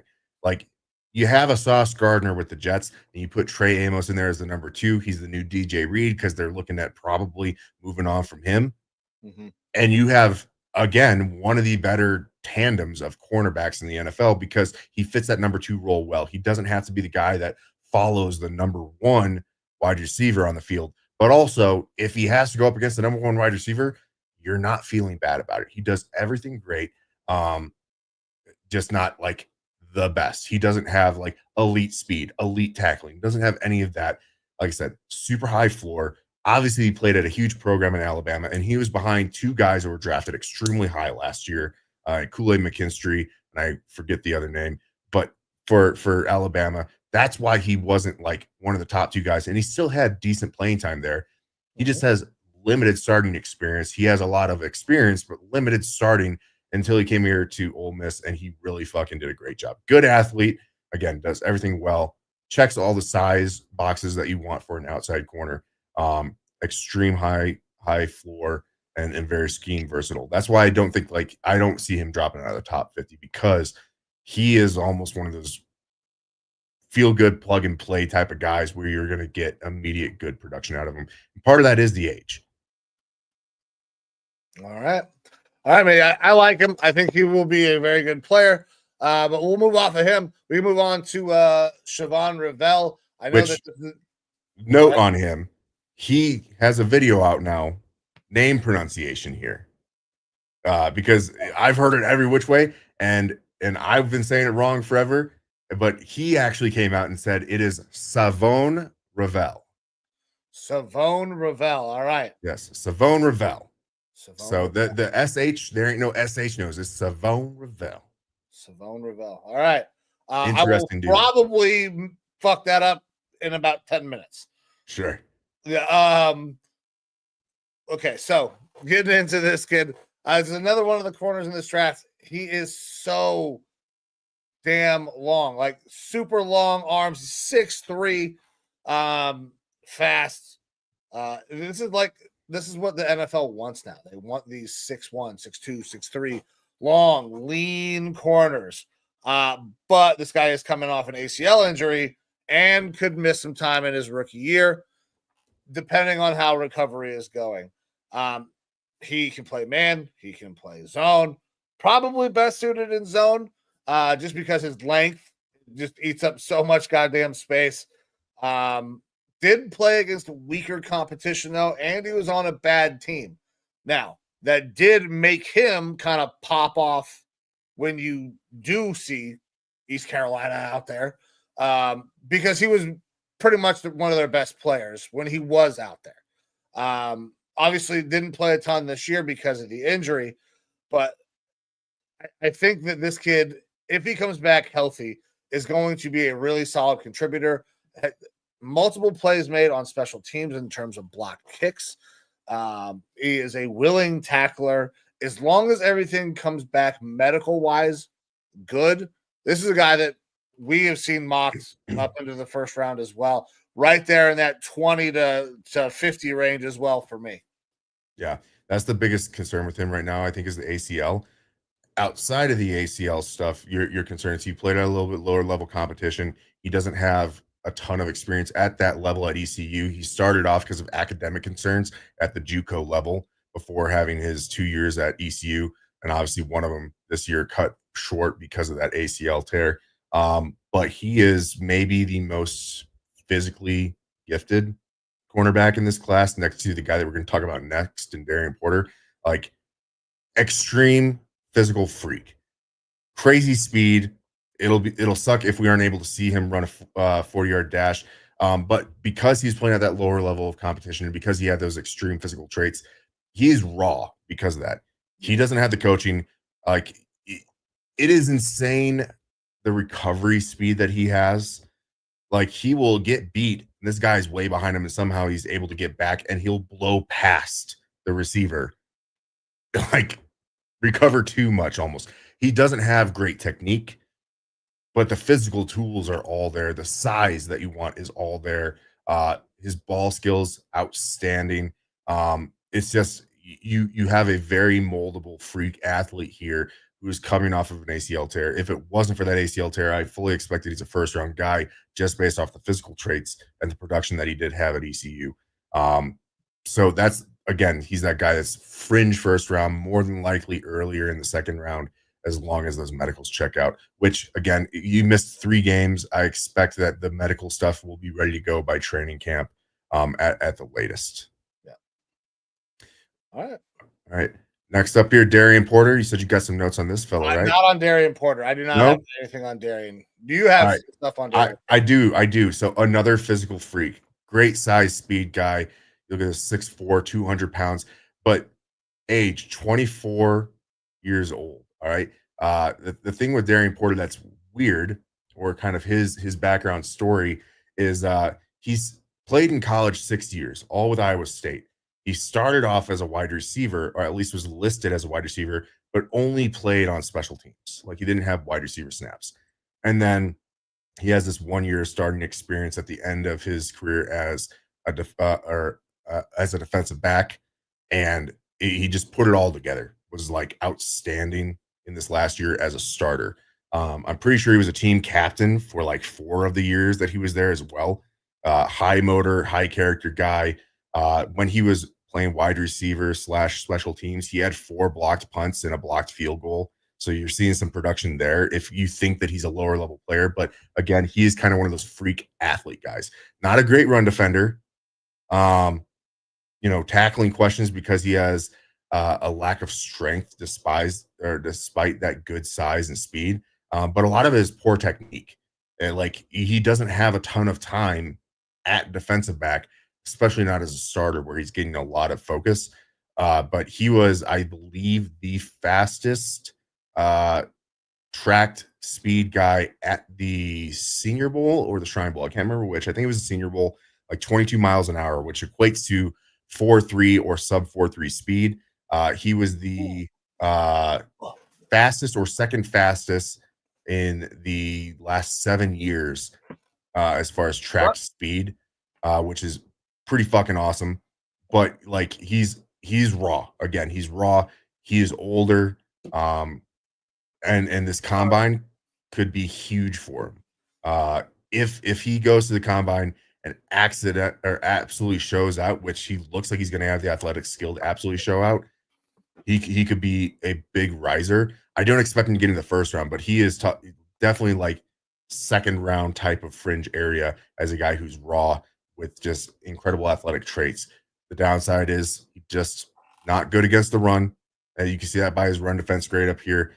Not good against the run, very good in zone, and he's a little bit of an older prospect who still needs some work in technique. Sorry about that. In the middle, there was a spider that ran across my floor. I had to fucking murder. What I noticed, something I noticed right there, looking at his stuff, that was interesting. Not challenged a lot. Not many targets going his way. Yeah, like he has forced incompletions and all that stuff very low. But like he was out there as the starter for all 12 games. Snaps. He's got the snaps, not targeted. Yeah. It's a very weird, like he had a fantastic statistical season. He is an extreme athlete, just very raw. There's something to work with there, I think, which is why he's going to be looked at in that second round range for him. And again, if he shows out in this combine, like the sky's kind of the limit for him. I don't expect him to go like mid first round by any means, but you could have a team that falls in love with him and takes him towards the end of the first round. Wow. Okay. All right. We can talk about Azariah Thomas. Yeah, Azariah Thomas, I'm a big fan of. Big fan of him. So let's get into that, dude. All right, man. So this is another. This is the theme. This fucking long ass corners. Now this is a press man, dude. Somebody who gets up, wins at the line of scrimmage. He kind of needs to, though. Doesn't necessarily have all the makeup speed that you'd love to see. You kind of want he is kind of get hands on, but he is really, really adept at winning in that press man. You'd like to see somebody his size be a better tackler, but it is much improved this year than it was over in 2023. I mean, he's got really good traits, good highlights, but you don't see him turn the ball over much. Not a lot of ball skills. I think that you're looking at third round. This is where I would have this guy third, fourth round. But I think with some coaching, some additional, it's the year or two of really good, solid coaching. You hire this kid on a practice squad, or you sit him as your number 3-4 corner, and you kind of work him in. He's going to be a really nice piece. Like Detroit, you're looking for a corner in the later rounds. This guy is a Dan Campbell type dude, I feel like. What do you have on him? Yeah, look, I love him. I think that he's kind of one of those golden finds that could be taken in the second round. There has been some sneaking into the first round with this guy in mocks as well. He's been a riser in the past couple months. Great size, extremely long arms, huge hands, like over 10-inch hands. That's the type of physical trait that you want to see from a outside perimeter cornerback. And then, like I said, look over here. He's 6'2", 198, and he's a true like 198, 200-pound guy. The big thing here, he's going to be 20 on draft night. Like, he is still very young with some experience. That means that this guy's like his technique. I've gotten here. Technique is still a little bit raw. Needs to grow in that technique. But as a guy who's not even 21 yet, this guy can't go out there and have a sip of booze. And he's playing really good football, and he was doing it on a pretty shitty defense. We talked about, the Florida State was bad. Will Johnson having lesser talent around him, maybe that drops his numbers a little bit. It absolutely, I believe, was the case with Azariah Thomas. You don't have a pass rush. You don't have, anything to make that quarterback think twice, and they're going to be thrown at your direction. Like, you're still looking at a cornerback who is in a bad situation from the rip. And you look at these stats here, 357 coverage snaps. They only threw his way 33 times this year over 12 games. 17 receptions, 141 yards. Like, he still had great lockdown production. Like you brought press man. I think that he can play in both zone or man, but with press man, that is where you're going to see those long arms. He has a fantastic punch. one of the things that we brought up with a bunch of these guys is their tackling capability. This guy is strong. He is a good wrap-up tackler. Doesn't need to, though, because, I mean, he is able to shut down things really well. I really, really like this guy as an ascending talent. I think 2-3 years from now, we're going to be asking why he wasn't a first-round pick if he goes to a good defense and is developed. I think that he's going to be a solid grab for someone who gets him there in like the second round. If he falls past that, I think it's criminal at this point. Like, I really like this kid. Okay. So you're higher on him than I am, but Yeah. listen, I think he's going to be a good player. I love me some Azariah Thomas, man. All right. You got anything on Morrison? Did you want to go over Morrison? Yeah, I do, because look, Morrison going into the year was probably viewed as a top 3 cornerback. Has a hip injury. This is the second time that he's had his hip injury, and that's the biggest question with him. He's coming out despite the hip injury, which means that his team must think that things are good to go there. You see, because of that hip injury, it drops him, but the potential from previous years has him anywhere up into that first round, going down into the later second round because of it. Look, very good production. He comes from a great football pedigree family, a great sports pedigree family in general. His dad played in the NFL for several years as a safety, I believe. Brother played college football. He has good height, but lacks the bulk. We're going to a guy here, 6 foot 190. So he's got right around that requisite, what you're looking for an outside boundary corner. Had 9 interceptions in the 22 and 23 seasons. So he has some good turnover production there. Extremely smart, good at reading cornerbacks and wide receivers, really, really good at the catch point, like knocking the ball away or getting that interception. And he has okay speed, but he's not super agile because of his size.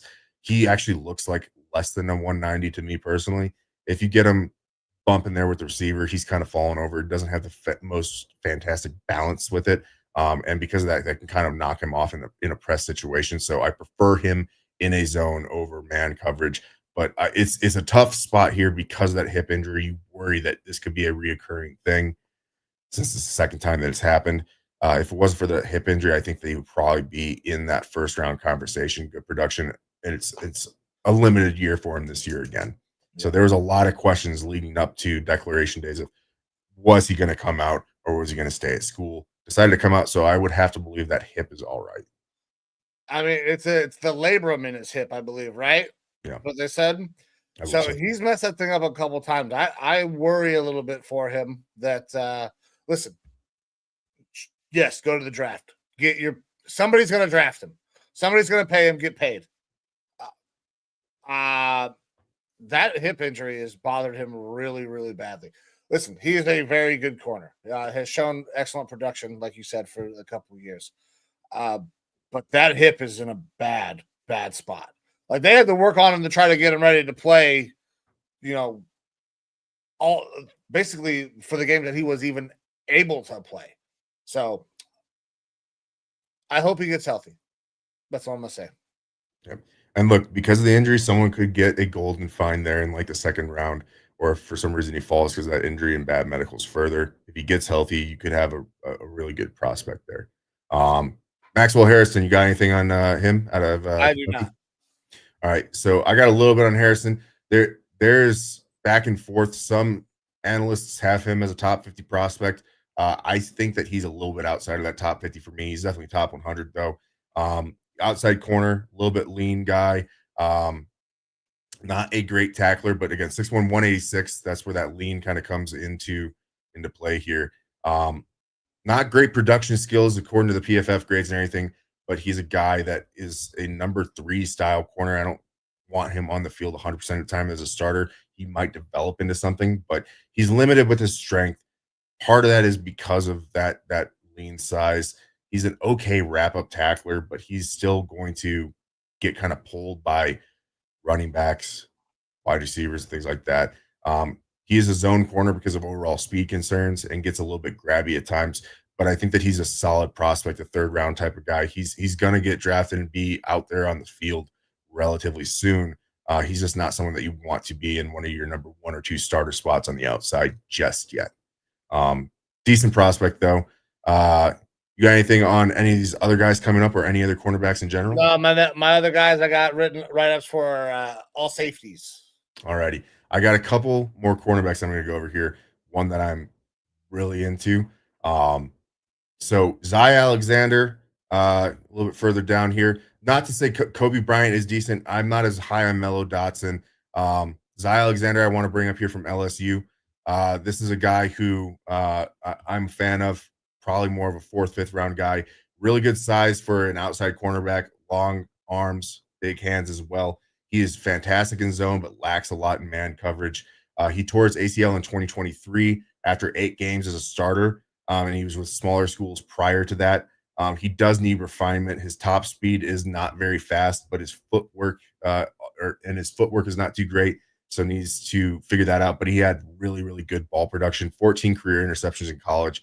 This is that type of guy that you're able to get in the 4th, maybe 5th round as a development type of guy, where I think that he could work himself into like that number 2 outside corner role within a couple years. I actually kind of like him a little bit better than Harrison, though I think Harrison's path to becoming a starter is quicker, just because Zy Alexander hasn't had a ton of starting time.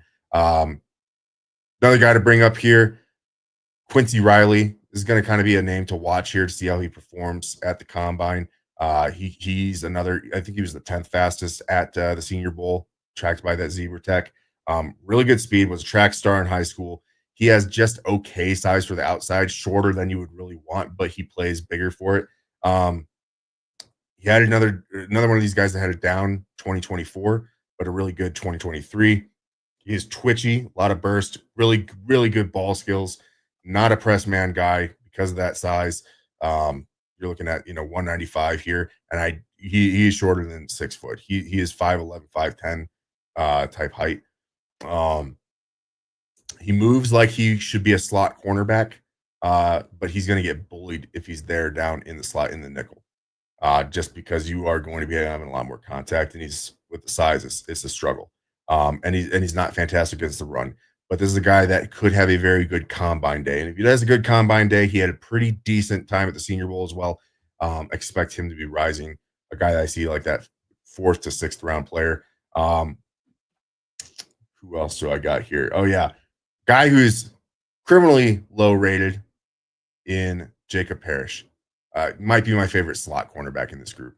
Like, I think that this guy is Trent McDuffie 2.0. Wow, that's big. That's a big comp. Yeah, he is fantastic in man press coverage. He profiles as a slot because of his size. 5'10", 198. I actually think he's closer to 5'9". But again, he is just about to turn 21 years old. Still has a lot of football left to grow. He is like glue. You get him on a guy, he is not letting that guy go. Like, he's like glue on those receivers, which is fantastic for in that slot. Plays up because of his like bigger than his size, even though he's small. And he doesn't have great ball skills as far as his ability to convert interceptions. He had lots of dropped picks playing there in the slot, which sucks. And that maybe that is why he's a little bit dropped or whatever. But he is able to get his hands on the ball. He's able to cause a lot of forced incompletions. I love this guy as a slot corner. I expect him to be a 2nd round pick. I think he's going to be one of those surprises where right now PFF, like I said, has him rated as the 114th ranked player, not just cornerback, but player. I think that he could easily become a top 50 pick as a slot cornerback. Wow. All right. So Jacob Parrish will be on the lookout for that guy. Yeah, big fan of him. And then there's 2 more names that are kind of cornerbacks, kind of not, because we're about to get into the safety stuff. Yeah. And we'll talk about them a little bit later because they are going to be lower end prospects, more in that 3rd to 5th round range. That's Upton Stout and Noel Williams. Noel Williams is listed here out of Cal. I'm a fan of Noel Williams. I think he's too slow to be a actual cornerback in the NFL. You saw a little bit of the speed concerns in college. It's only going to get worse in the NFL. But just talking about this guy as far as like a safety, I think that he looks a lot like Cam Bynum, who was a cornerback at Cal, became a safety in the NFL with my Vikings. Great production, specifically when he was an outside corner. Really good in press man, strong, physical, good in run defense. These are the sort of things that you want to see from a safety. but his speed is going to be a big limiting factor, and it's going to cause him, I think, to have to move to safety. Also, was a 5-year starter there for Cal as well. I like Noel. I also think that the transition to safety will probably be in his best interest. There's some good safeties in this class, though, man. Yeah, there's some decent options here. I don't have a ton. Like I've got, I mean, like, I say that I've got, including Noel Williams and Upton Stout, I've got 6 guys to go over here. Not that I'm down on all the other guys that I'm not going to talk about, but Right. some guys I like. So I got 4. We can just start. I mean, I got something on Starks. You want to start with Starks? Yeah, absolutely. Let's get into it. All right, man. So versatile safety with a ton of experience from Georgia. Good size. Feels like the inverse of a Latham Ransom, who I'm going to talk about after a little bit here as well. So Starks is excellent in coverage. When he stays focused and he's athletic enough to play deep, he can play in the slot, but does not come up and tackle very well, man. Like, I would wish that I would see him tackle better. But he is a fast cover safety. I think him playing in the deep third is the best place for him, even though he is lined up all over. He's lined up in the box. He's lined up in the slot. Like, he can go everywhere, but I think his best spot is going to be as a deep safety. He's got enough speed to cover everything that you need. Just is he going to be able to clean everything up at the NFL level? Because up, down, it's been kind of back and forth for Starks this last year at least. What do you got on him, man? Yeah, the same sort of information. I'm a little bit more scared about him, and part of this is probably a recency bias for me. Vikings drafting a safety out of Georgia, and him just Lewis Cine becoming basically just a wasted pick for us after trading down and getting him when we could have had Kyle Hamilton. It hurts. And then I see Malachi Starks, and 2023 he looks phenomenal, and then 2024 it is definitely a wishy-washy type of year. You're on a Georgia defense filled with fucking killers, like really good defense. And then to have a down year when you probably could have continued to excel scares me a little bit, that we might have seen a little bit of a peak from him. Like I said, he is good in run defense, but his tackling is just not what I would like to see out of more of that box safety, that good run defense safety. So he's going to have to lean a little bit more into his coverage, I think. I've seen him as high as being like a top 10 type guy. And I personally feel like he's a lot more closer to back end of the first round, could even potentially fall out of the first round, depending on how some teams actually kind of grade him out and weight that safety position, because the safety position is another one of those positions right now in the NFL, kind of like linebacker and everything, that you're looked at as like dime a dozen. There's decent safeties that are going to be out there in free agency, Javon Holland being one of them. Justice Simmons, I know he's old and is kind of on the downward spiral of his career, but he's going to be out there as a free agent. Like, there are options in free agency to get an established starter, whereas a guy like Malachi Starks, you kind of like the upside that you saw in 2023. Scared a little bit about 2024. Do you want to take a first round pick on this guy and gamble? It's not as like a surefire as some of the other previous years safeties and stuff that have come out. I agree. Okay, I thought I was going to be alone. I thought you were going to be like, "Oh, you love this guy," but all right. I see the potential, but he still scares me. Yeah. Right. You want to roll right into Watts? Sure, absolutely. So this guy, I love. Here's a guy. Now here's the guy. Really good cover safety, and is always finding himself around the fucking ball, man. Good ball skills, has scored on defense, runs well, can cover the whole field as a deep safety, but he's typically not asked to do so. Really good in run support. Every once in a while we'll overrun some shit, but I think this guy is the guy that I would want if I'm taking the safety in the first round. Somebody that can cover from all aspects of the field, and then will also still come up and hit a little bit. More willing as a tackler. I like Xavier Watts.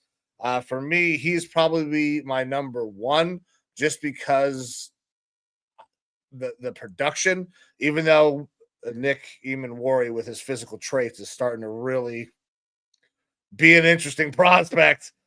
I like Watts, man. Where are you at on Watts? Yeah, I think Watts is a fine player. I don't have him as like my first safety. He's kind of, I don't want to say too close to what I described from Trey Amos, but he does a lot of things good, not a lot of things super great. The biggest plus in his ability is how he plays the run. He's aggressive, very physical, very high motor with that insane intensity like you like to see from a guy who's going to come down and bring the lumber when he hits a guy. Um, but he doesn't have great movement, doesn't have great change of pace. He will lack a little bit in coverage despite having an 89.5 grade from PFF. He is okay in coverage, but it's tough when you're comparing a safety to a cornerback and doing those side by side. You really see why he is more of a safety. He doesn't have the fluidity in the hips and stuff like that. He will get burned. He's good as a too high safety in coverage, and I think that's how Notre Dame used him a lot, where he's not soloed up on a tight end or anything like that, which I think you could kind of take advantage of him if he was put in that situation. He's a good player. I like him, but I'm not like super high on him. He's second, third round type of guy to me. Really? Yeah. I've not ever seen him in a first round mock before. So I think that he's fringe top 50 player. Okay. Who do you got next? And pardon me if my video goes bad here. No, you're good. But I got Sebastian Castro. This is another guy that I'm not a huge fan of in coverage, but definitely a good run defender, good box safety. Where are my notes here on this guy? He has really, really good ball skills as well, despite not being great in coverage. When he is able to be around that ball, he's able to make turnovers happen, able to break up passes, smooth footwork, high motor, but he does not have good change of direction as well. He kind of lacks that twitch. I would only be looking for him to be out in zone coverage. If you're manning him up on someone, you're going to have problems in coverage. Down year this last year, he looked really good out there next to Cooper DeJean when Cooper was playing safety alongside of him along the corner. Those two really seem like a good pair, which could be an interesting situation. Like there's talks with the Eagles possibly wanting to bring in a little more competition alongside of Reed Blankenship. Pairing Castro back over Cooper DeJean in Philly seems like kind of a logical thing where you can get a Sebastian Castro in probably the third round. So I'm not a huge fan. I need to, if you're playing safety for me, I need you to cover. I don't need another Jamal Adams. Like it's a fun player. The Bob Sanders of the world or love these kinds of guys, but you got to be able to cover. And just not that good for me. Yeah, fair enough. No, that's like he could definitely be a sub package type of linebacker or a box linebacker who's going to be down more. Big nickel. Playing that Joker big nickel type of role. Yeah. Yeah. All righty. You got any other, I heard you talk about Lathan Ransom a little bit. You want to get into him? Yeah, so we can talk about Lathan Ransom. I got versatile safety. So I watched this guy a lot, obviously, at Ohio State. Ton of experience, good size, 6'1", 210. He's a really good tackler, and he will try to take your fucking head off. This is like your Jamal Adams type guy. This guy is a box safety. I think he covers a little bit better. Now, he's a good cover guy, not great. Showed ability to cover in man, but you once again, he's a safety. You want him in zone. I think that this guy year 2 could be starting for a team. I think you're going to be able to get this guy late, 4th round, 5th round. I don't see that there's going to be a huge commodity for him. His ability to cover, I like more than some of the other guys that are actually hard tacklers. But I'm also a little bit of a homer because I'm an Ohio State fan. So Yeah. Look, I have him and Castro a lot closer than PFF has them.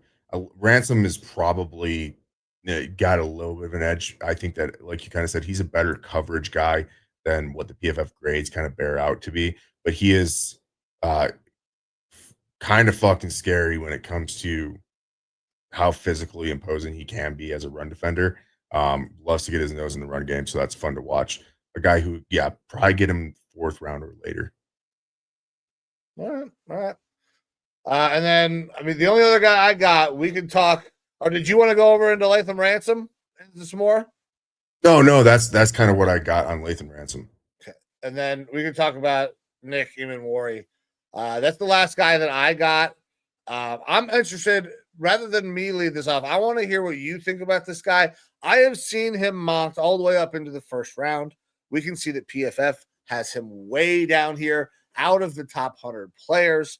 The grades and the evaluations on this kid are all over the place. You can see the size, 6'3", 230. He's built like a fucking linebacker, but he runs like a goddamn corner, apparently. I hope that we see him at the combine and see what he runs.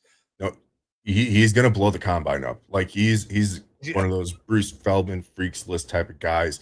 Like you said, he is. This is truly that big nickel type of guy, because if he has a weakness, it would be in coverage. But that's not to say at all that he's bad at coverage. Like this guy, big like a linebacker, plays close to the line, very aggressive, fantastic athletics. He is a linebacker who's playing safety. If he were to sit there and pack on more weight, you're looking at like how Brian Urlacher came down for safety and became a linebacker type of player. He plays close to the line because of that good size. He's really good against the run. He will overmatch absolutely running backs and tight ends when it comes to coverage, which is why his coverage grade is good, because that's typically who he's being like manned up against. When you're playing that kind of big nickel role, it is a lot more of like you are played up against a individual dude, more man type of schemes here. But yeah, hell of a tackler. He is not necessarily your center fielding type of linebacker, center fielding type of safety. But if he's getting any sort of help, or if he is that safety who is helping a cornerback out, he's a great asset. He is a fringe first rounder to me. He is the guy that I think is right neck and neck there with more of a traditional safety in Malachi Starks. But I kind of have him edging out Malachi Starks a little bit just because of the type of player that he is, which I'm a big fan of. I had him as a guy that I was able to take because he was such a late pick in the PFF mock drafts. I was able to get him in the third in my mock offseason, which is fucking insane. But the guy gives me shades of like a Brian Dawkins if he does play more of that traditional safety role. He's a scary fucking dude. Someone's going to get a mauler. And I think that, yeah, he's a top 50 player for sure for me. I think that he's a fringe first rounder. And if he's not picked in the first round, he's going to be picked early day 2. Okay. So my notes on Eamon, physical specimen at the safety spot. Can take a pic to the house because he is so goddamn fast. Good tackler, willing tackler, good ball skills. South Carolina was a decent team, but had to play against a ton of high quality opponents out there in the SEC. Saw a lot of production, even going against SEC competition on an inferior team. Some of the knocks that I've read are that he doesn't play with urgency. I'm not worried about that at the NFL level. His fucking physical traits are so good that if he gets in a room with a coach that finds a way to light a fire under his ass, he's going to be really goddamn good. Like Kyle Hamilton style. Like he is the same size. He's fucking bigger than Kyle Hamilton. I think he might run faster than him as well. He's going to be a freak at the combine.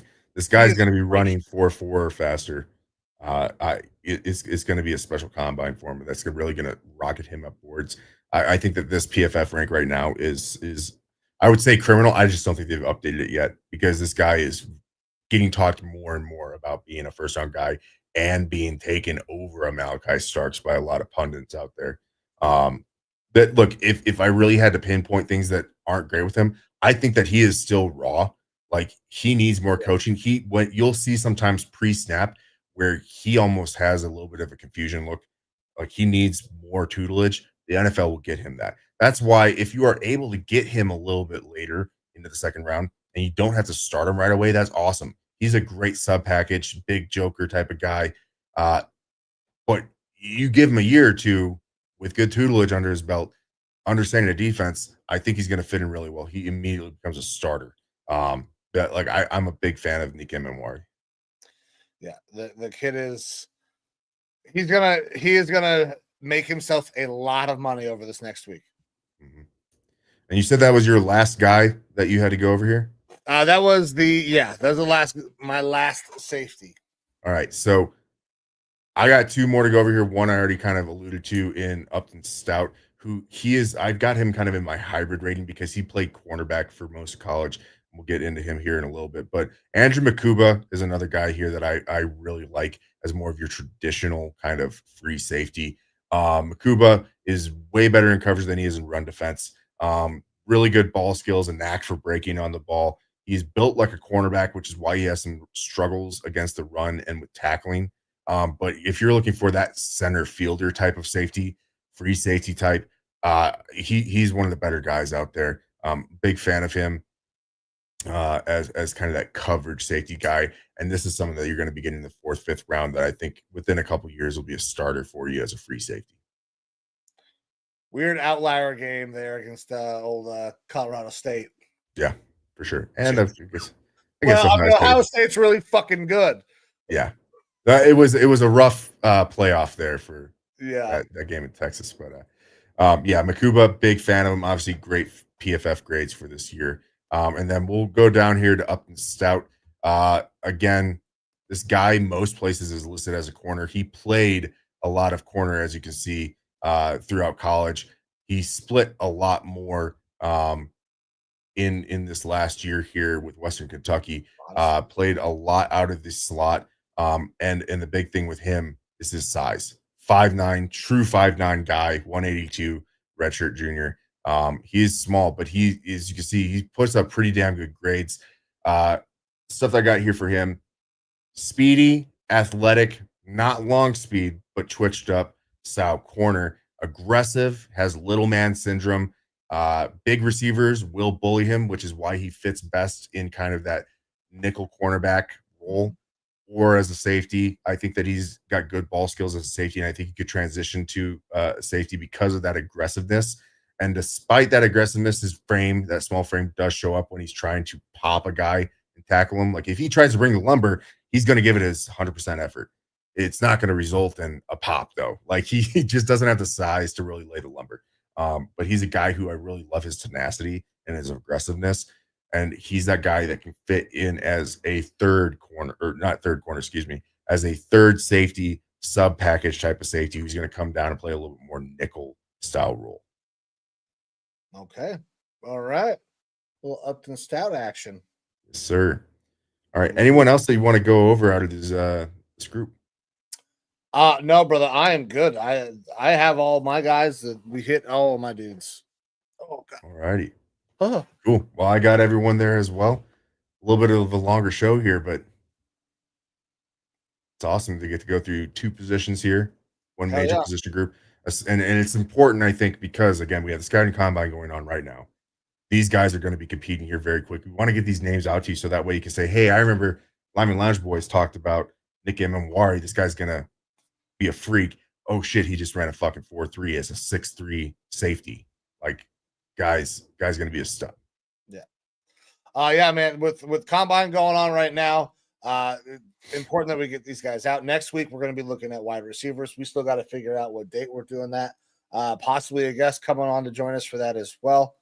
But more guys, more names coming out. We're going to have a lot of names to talk about probably after this week, after we hear some of these big combine numbers that come out. There's always a couple of dudes that make themselves a shitload of money. There's always a couple of guys that end up hurting themselves as well. But combine drills kick off tomorrow? I believe so. At least measurements, not Okay. drills. Okay. Thursday was when stuff really started to kick off. That's what I thought. But man, I don't got anything else. You got anything else for the people before we wrap this bad boy up? And No, sir. Look, if there are guys that we didn't talk about today that you think are top performers before the combine or after combine, shoot us a comment, hit us up on the socials, let us know. We will get back into the film, watch them, see what you're talking about, and we'll re-engage. Because there's a lot of dudes out here. Look, the combine and the draft in general, there's just so many names. It's tough to keep track of them all, especially year in and year out. So anything that you think that we missed, let us know. Absolutely. Absolutely, guys. And you can interact with us anywhere on social media, X, Facebook, TikTok, Instagram. And then you can also go over to our YouTube, like, share, and subscribe. We'd greatly appreciate that. But with that, guys, we are going to get the fuck out of here. I'm Mike. That is Evo. This is the Lineman Lounge. Anytime you spend some time with us, we are forever grateful. Time is the most valuable commodity that you have. So anytime that you give some of it to us, we cannot thank you enough. But with that, we are going to get the fuck out of here. We will be back next week. I'm Mike. That's Evo. This is the Lineman Lounge. See ya.